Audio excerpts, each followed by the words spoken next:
உப்பு சேர்த்துடலாம். ஃபஸ்ட்டு வெங்காயம் வதங்கும்போது கொஞ்சம் போட்டேன், இப்போ கொஞ்சம் போட்டிருக்கேன்.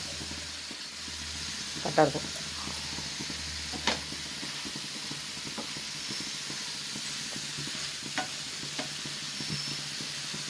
இப்போ தேங்காய் தூள் சேர்த்தா கரெக்டாக இருக்கும்.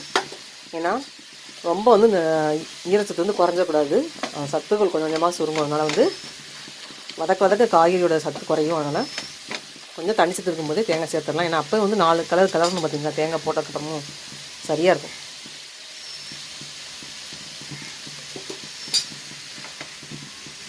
சில பேர் காய்கறிக்கு தேங்காயே போடாமல் கூட செய்வாங்க, அதுவும் நல்லா தான் இருக்கும் டேஸ்ட். நமக்கு காய்கறி பிடிக்கிறவங்களுக்கு எப்படி செஞ்சாலுமே டேஸ்ட் பிடிக்கும். காய்கறி பிடிக்காதவங்களுக்கு எப்படி செஞ்சாலுமே அவங்களுக்கு பிடிக்காது.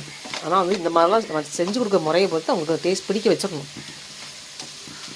பிடிக்காதவங்களுக்கும் பிடிக்கிற மாதிரி வந்து வச்சு கொடுக்கணும்.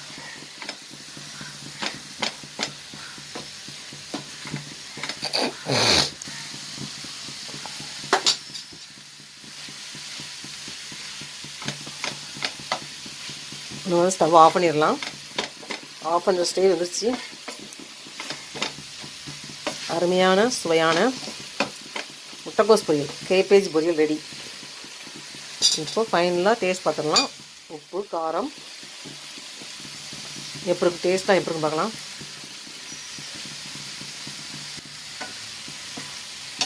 டேஸ்ட் நல்லாயிருக்கு.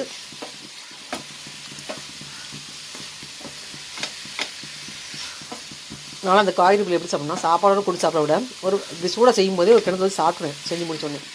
அப்புறம் சாப்பாடு சாப்பிடும்போது சும்மா பேர் கொஞ்சோன்னு சாப்பிடுவேன், அவ்வளோதான். எனக்கு எப்பவுமே இந்த சுட சாப்பிட பிடிக்கும். கீரையாக இருந்தாலும் சரி, என்ன காயாக இருந்தாலும் செஞ்சு முடிச்சுட்டு ஒரு பவுல் வச்சு கொஞ்சம் சாப்பிடுவேன். இந்த பழக்கம் சின்ன வயசுலேருந்தே இருக்குது.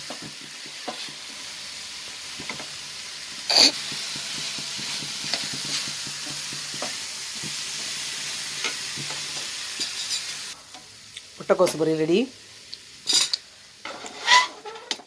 என்னோடய சேனலை தொடர்ந்து பாருங்கள், லைக் பண்ணி சப்ஸ்கிரைப் பண்ணுங்கள். வீடியோ ஃபுல்லாக ஸ்கிப் பண்ணாமல் ஸ்டார்டிங்கே பாருங்கள். முட்டைக்கோஸ் பொரியல் எப்படி செஞ்சுக்கலாம். கேபேஜ் பொரியல் ரெடி.